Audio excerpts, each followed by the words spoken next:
Hello MSc, welcome back to my channel. तो आज हम आगे को कंटिन्यू करते हैं हमारा लेक्चर। ओके, तो देखिए इलेक्ट्रॉन स्पिन रेजोनेंस स्पेक्ट्रोस्कोपी यानी कि ईएसआर स्पेक्ट्रोस्कोपी हमने स्टार्ट की थी। लेक्चर नंबर 4 पे हम पहुंच चुके हैं और आज के लेक्चर पे हमने हमारे नेक्स्ट टॉपिक पे बात करनी है, जो है आपकी स्पिन ऑर्बिट कपलिंग या फिर आप बोल सकते हैं स्पिन ऑर्बिट इंटरेक्शन। ओके, तो देखो स्पिन ऑर्बिट इंटरेक्शन के बारे में आपको मैं सिंपली बहुत सारी चीजें आपको यहीं पे एक्सप्लेन कर दूंगी। बहुत सिंपल टॉपिक है, आपको भी बहुत सिंपली आ जाएगा। बट उससे पहले क्या है, मैं आपको थोड़ा सा इसे रिलेट कराती हूँ आपको जीरो फील्ड स्प्लिटिंग से। तो हमने क्या करना है, थोड़ा सा एक बार हम लोग पुरानी चीजों को रिवाइज करते हुए चलते हैं। ओके, तो ध्यान से देखिएगा। देखो सबसे पहली बात आपको पता है, हम लोग ईएसआर स्पेक्ट्रोस्कोपी में क्या करते हैं, अभी आपको बेस क्लियर हो जाएगा, देन आपको चीजें और क्लियरली समझ में आएंगी। ओके, तो देखो आपको पता है ईएसआर स्पेक्ट्रोस्कोपी में क्या करते हैं, आपको मैंने ये पहले ही बोला है, ईएसआर स्पेक्ट्रोस्कोपी पर्टिकुलरली इलेक्ट्रॉन्स के लिए होती है। ओके, तो आप क्या है, ऐसे कंपाउंड को लेते हैं जिनके पास फ्री इलेक्ट्रॉन्स हो, जैसे आपके कोई पैरामैग्नेटिक कंपाउंड्स होते हैं या फिर आपके पास कोई फ्री रेडिकल्स होते हैं। ओके, इतनी चीज है। अब देखो ईएसआर स्पेक्ट्रोस्कोपी के अंदर हम लोग करते क्या है, मैंने आपको क्या बोला, ईएसआर स्पेक्ट्रोस्कोपी में आप अपना फ्री इलेक्ट्रॉन लेते हैं। ओके, या फिर पैरामैग्नेटिक कंपाउंड में भी क्या होगा, फ्री इलेक्ट्रॉन्स ही तो होंगे, अनपेयर्ड इलेक्ट्रॉन बोल सकते हैं।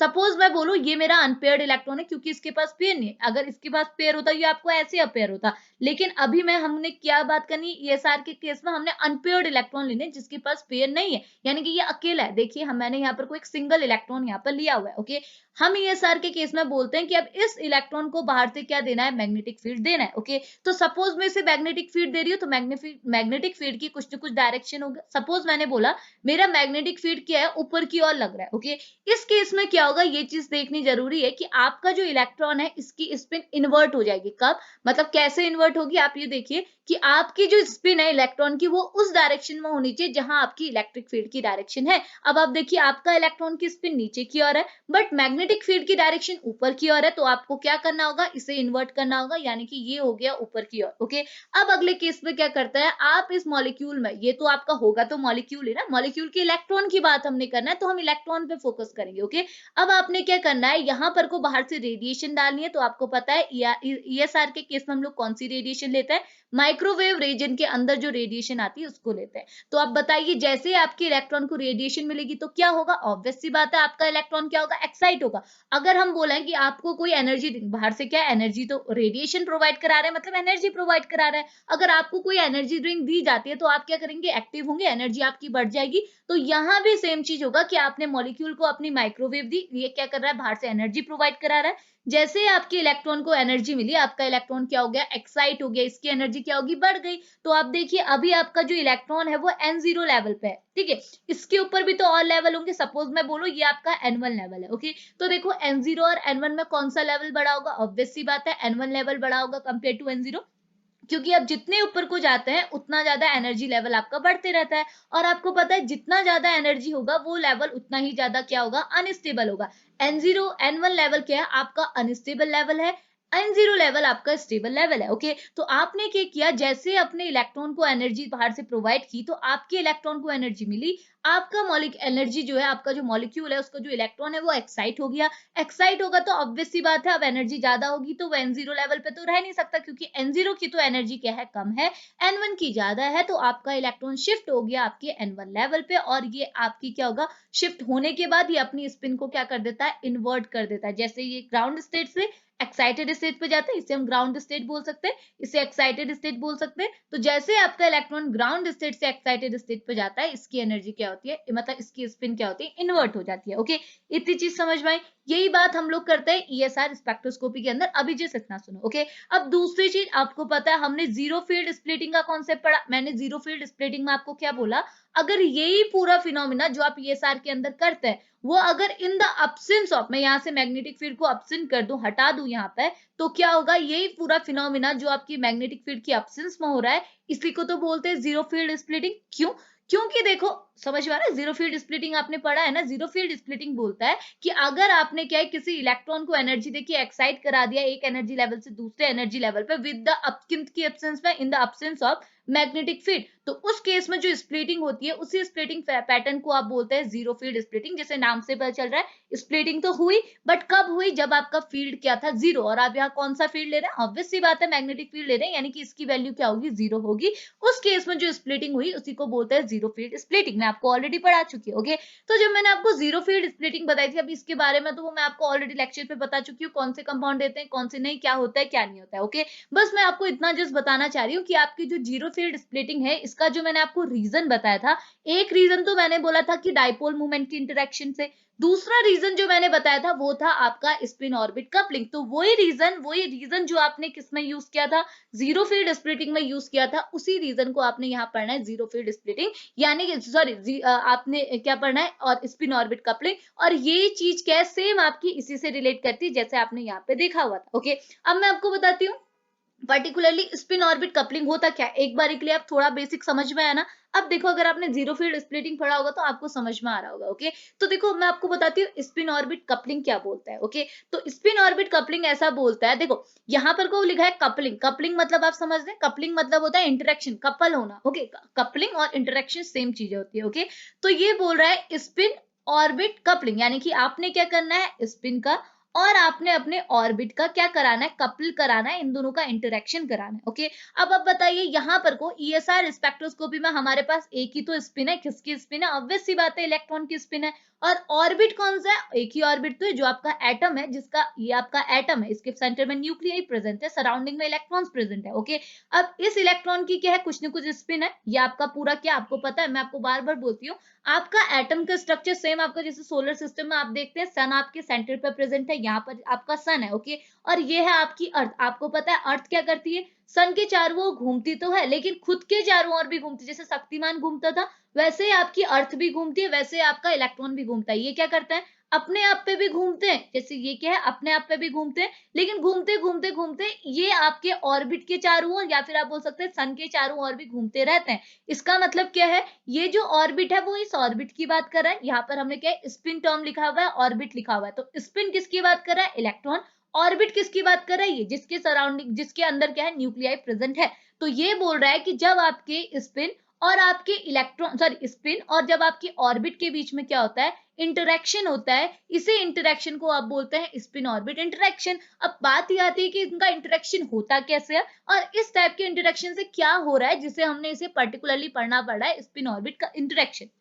इतनी चीज क्लियर है, तो मैं आपको ऐसे बताती हूँ। तो देखिए यहाँ पर जो आप स्पिन बोल रहे हैं ना, देखो होता ही है ना, जो मैंने आपको स्पिन बोला ना, स्पिन का ना कुछ मैग्नेटिक फील्ड होता है, यानी कि जो आपका स्पिन है वो आपको कुछ ना कुछ मैग्नेटिक फील्ड देगा। अब आप बोलेंगे स्पिन कैसे मैग्नेटिक फील्ड दे रहा है, मैंने क्या बोला, आपका पास एटम है, एटम के सेंटर पे न्यूक्लियाई है, यहाँ पर आपका इलेक्ट्रॉन प्रेजेंट है, और आपको पता है मैंने क्या बोला, इलेक्ट्रॉन आपकी क्या है, एक चार्ज बॉडी। मैंने क्या बोला, मैंने नहीं बोला, इलेक्ट्रॉन आपको खुद भी पता है कि इलेक्ट्रॉन क्या है, एक आपकी चार्ज बॉडी। ओके, अब मैंने ये भी बोला कि इलेक्ट्रॉन क्या है, आपको ऐसे शक्तिमान की तरह घूमता हुआ दिखाई दे रहा है। ओके, तो आपको पता है अगर कोई चार्ज बॉडी आपको रोटेट करते हुए बार बार दिखेगी तो ऑब्वियस सी बात है क्या होगा, वहां पर को मैग्नेटिक फील्ड जनरेट होगा। तो मैग्नेटिक फील्ड जनरेट हुआ तो वही चीज तो मैंने यहां बोली, मैंने क्या बोला,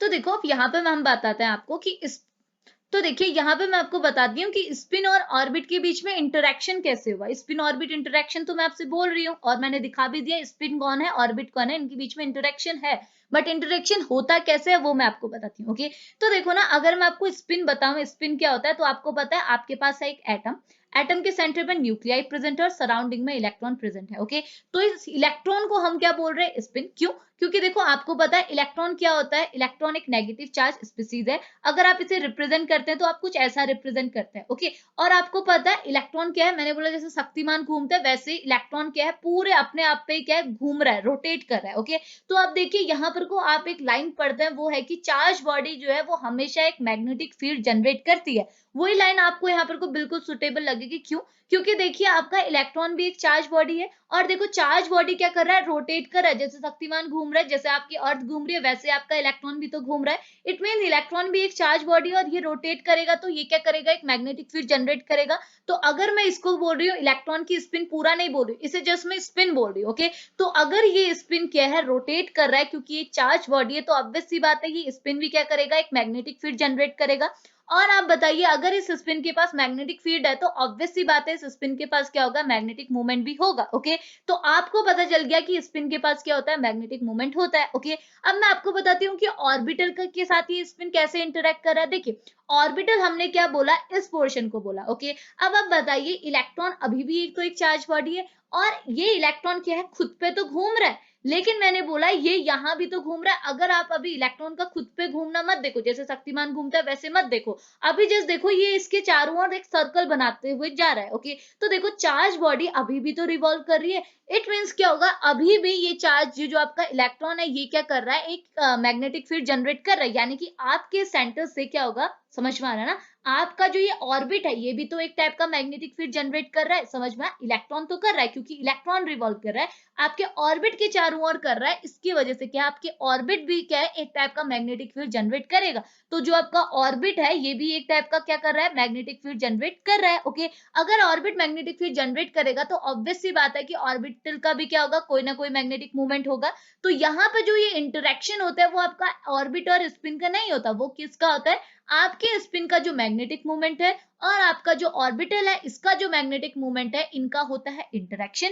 इसी इंटरेक्शन को बोला जाता है आपका स्पिन ऑर्बिट इंटरेक्शन, या फिर आप बोल सकते हैं कपलिंग, ओके। ये चीज समझ में आई। अभी मैं आपको पूरा थ्योरी के फॉर्म में मतलब प्रॉपरली समझाऊंगी, क्योंकि अगर आपसे क्वेश्चन पूछा जाता है देन आप ऐसे एक्सप्लेन नहीं कर सकते, आपको एक प्रॉपर वे में लिखना पड़ेगा, तो वो चीज हम देखेंगे। अब जस्ट पहले आप समझ लो देन आप आगे को कर लेंगे, ठीक है।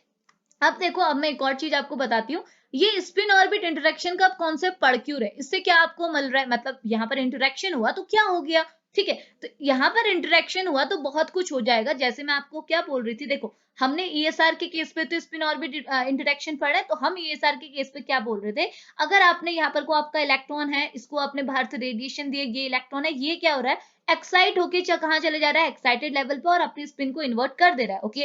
बट एक टाइम पे बाद आप देखिए ये जो आपकी एक्साइटेड स्टेट है ये एक टाइप की अनस्टेबल स्टेट है, ओके। तो कोई भी इलेक्ट्रॉन अनस्टेबल स्टेट पे तो रहना चाहेगा नहीं, ये क्या करेगा, अगेन अपनी एनर्जी को क्या करेगा, रिलीज करेगा और अगेन अपने ग्राउंड स्टेट पर आना चाहेगा, ओके। तो यहाँ पर देखिए, यहाँ पर को क्या होता है, जो आपका स्पिन ऑर्बिट इंटरेक्शन होता है, इस ऑर्बिट स्पिन ऑर्बिट इंटरेक्शन की वजह से जो आपकी इलेक्ट्रॉन की जो एनर्जी होती है, जो आपका इलेक्ट्रॉन है ये एनर्जी लेके ऊपर गया है और अब क्या करेगा, इलेक्ट्रॉन अपनी एनर्जी को रिलीज करेगा और अगेन ग्राउंड स्टेट में आना चाहेगा, okay. But spin orbit interaction की वजह से क्या होता है, आपकी इलेक्ट्रॉन की जो एनर्जी है वो चेंज हो जाती है।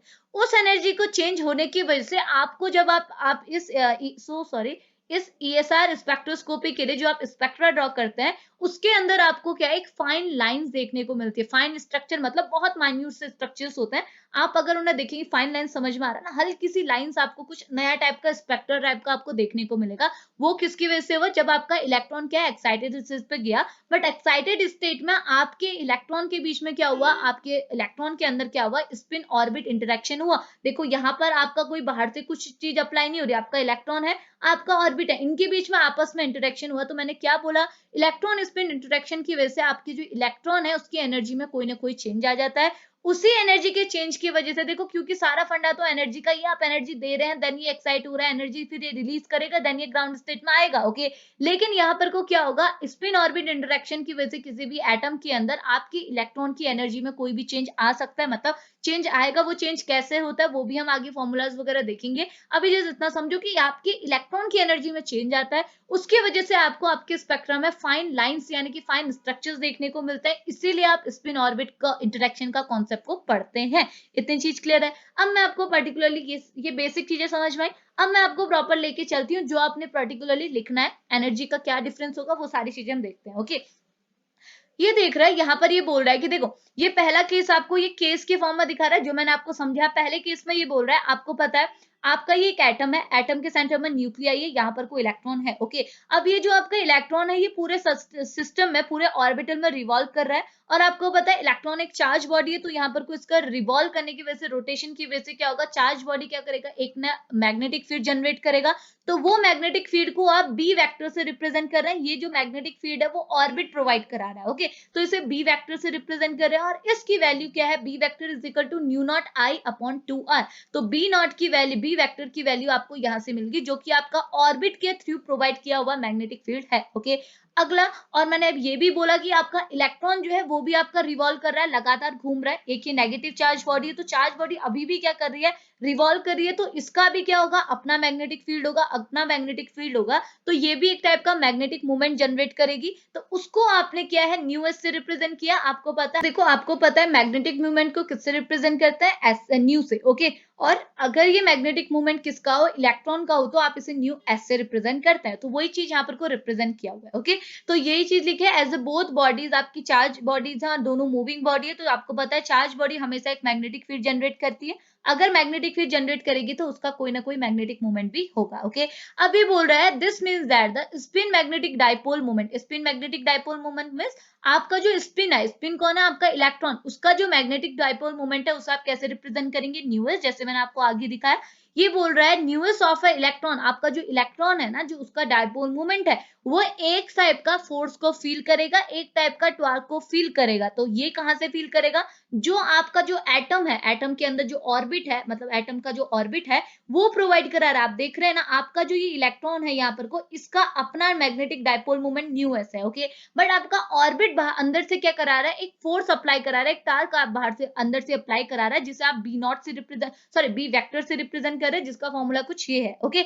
जिसकी वजह से क्या होगा, आपके इलेक्ट्रॉन की एनर्जी में कोई ना कोई सा चेंज आएगा। आपका इलेक्ट्रॉन की एनर्जी, या आपका इलेक्ट्रॉन, इसकी एनर्जी में कोई चेंज आएगा। उस एनर्जी चेंज को आप, change of energy of electron को आप कैसे रिप्रेजेंट करेंगे, delta E is equal to minus nu S का वेक्टर इनटू बी वेक्टर, और बी वेक्टर की वैल्यू आपको यहाँ पर को गिवन है, ओके। और इसी चेंज को आप क्या बोलते हैं, ये वही चेंज है जो आपका इलेक्ट्रॉन फील कर रहा है। इतनी चीज क्लियर आई। और इसी चेंज की वजह से क्या हो रहा है, आपको फाइन स्ट्रक्चर्स मिलते हैं आपके स्पेक्ट्रम में। इतनी चीज क्लियर है। अब देखो यहाँ पर एक और चीज लिखा है, as we seen that the electron having a spin s and the magnetic movement is given by, आपको पता है आपका इलेक्ट्रॉन की स्पिन को हम ऐसे रिप्रेजेंट करते हैं, और अगर उसके लिए आप मैग्नेटिक मूवमेंट को निकालना चाहेंगे, जिसे आप न्यू एस लिखते हैं, तो आप इसे ऐसे रिप्रेजेंट कर सकते हैं। यहाँ पर को न्यू एस नहीं लिखा हुआ है, इसे मैं इरेज कर देती हूँ। यहाँ पर न्यू एस नहीं लिखा हुआ है, जैसे उसे न्यू किया हुआ, तो ये न्यू एस भी हो सकता है। और इसकी वैल्यू क्या होती है, इसकी वैल्यू होती है आपकी -2 ई अपॉन 2me, और एस के ऊपर वेक्टर, ओके। और दूसरी चीज ये बोल रहा है, but the electron having a spin around the photons creating a magnetic field. पर आपको ये भी पता है कि आपके जो सेंटर पर न्यूक्लियाई प्रेजेंट है, या आपका जो ये पूरा ऑर्बिट है, इसके सराउंडिंग में आपका इलेक्ट्रॉन रिवॉल्व कर रहा है, जिसकी वजह से आपका ऑर्बिट भी क्या है, एक टाइप का मैग्नेटिक फील्ड प्रोवाइड करा रहा है। उस मैग्नेटिक फील्ड की वैल्यू भी यहाँ पर को पूरी तरह से दी हुई है। आप देख सकते हैं ये वैल्यू आपको बिल्कुल सेम लगेगी। ये वैल्यू देखो, new naught I upon 2r, ये भी है new naught I upon 2r, but इसे और सॉल्व कर रखा है, और इसकी वैल्यू आपने ये कैलकुलेट कर रखी है, ओके। अब अगर आप इन दोनों की इंटरेक्शन की एनर्जी निकालना चाहेंगे, अब हमने क्या करना है, इंटरेक्शन ही तो देखना। ये आपका क्या हो गया, स्पिन हो गया, ये स्पिन की एनर्जी निकल गई, ये आपके किसकी एनर्जी है, ये आपके ऑर्बिट की हो गई, ठीक है। तो आपने स्पिन निकाल दिया, ऑर्बिट निकालना है, अब आपको इनका इंटरेक्शन बताना है। तो आप क्या करेंगे, ये बोल रहे this gives rise the interaction of electron spin, जिसे आप बोल रहे इलेक्ट्रॉन स्पिन, और आपका जो फील्ड है, जो आपका बाहर से आपने मैग्नेटिक फील्ड अंदर से, सॉरी मैग्नेटिक फील्ड अप्लाई करा है, उसके लिए जो आप एनर्जी वैल्यू निकालेंगे वो क्या होगा, ये देख लीजिए। इन दोनों का मल्टीप्लाई कर रखा है, इन दोनों को, तो आपको ये वैल्यू फाइनली मिल गई। ये है आपकी एनर्जी की वैल्यू, एनर्जी किसकी, इंटरेक्शन की, जो आपका स्पिन और ऑर्बिट के बीच में जो इंटरेक्शन है, उसके लिए जो एनर्जी है, इंटरेक्शन एनर्जी, उसकी वैल्यू है ये। इतनी चीज क्लियर आई। तो ये था, हाँ, तो आप इसको ऐसे समझा सकते हैं। एंड ये वही हो गया कि आपका स्पिन ऑर्बिट इंटरेक्शन क्या होता है, हमने जस्ट बेसिक चीजें आपकी देख ली, ठीक है। तो ये था आपका स्पिन ऑर्बिट कपलिंग। होप आपके लिए जो आपका लेक्चर है ये थोड़ा सा भी हेल्पफुल रहे हो। तो अभी लेक्चर को यहीं पे फिनिश करेंगे, मिलेंगे नेक्स्ट लेक्चर पे, तब तक के लिए बाय बाय।